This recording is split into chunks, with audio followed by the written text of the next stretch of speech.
Hi everyone, my name is Angeli and I'm here today to review a language learning app called LingoDeer.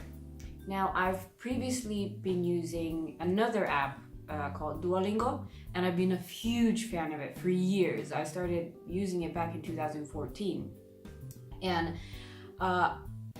it's been an amazing app that has helped me out a lot with studying sort of European Latin-based languages.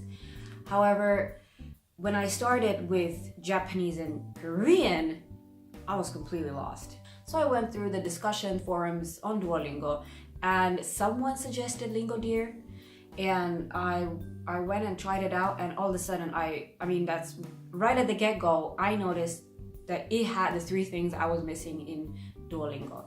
So basically, LingoDeer has taken a lot of the good stuff about Duolingo and improved on it when it comes to Japanese and Korean. It also features Chinese Mandarin, I think. But I haven't personally had any experience in learning it, so I'm not gonna touch on that. So this is the LingoDeer app, and it's built kind of like a ladder. You have to complete a lesson unit in order to move to the next one, kind of like the tree in Duolingo. So the first thing that I really miss in Duolingo is the grammar notes that are found here in the beginning of each lesson. Now, I'm not a huge fan of grammar, but you really need some sort of explanation and some grammar notes. So the second thing I was really struggling with was the audio. LingoDeer has an amazing audio, and you have the option of slowing down the audio. So here you have the slower version. If you click on it again, 학교에서 일합니다. See, you get a much faster version. On top of that, you can click everywhere to get notes, grammar notes, explanations. 일합니다. So my third favorite feature is the option of having romanization shown next to Hangul. And as a complete beginner, this is really useful feature. And once you get comfortable with reading in Hangul, reading the Hangul alphabet, you can go up here and change the settings, and you can only have the Hangul alphabet shown.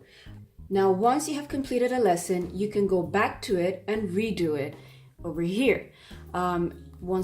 If it's your second time coming around to this lesson, you will get an option of doing a classic mode, which is best for learning, or a challenge mode, which is best for reinforcing.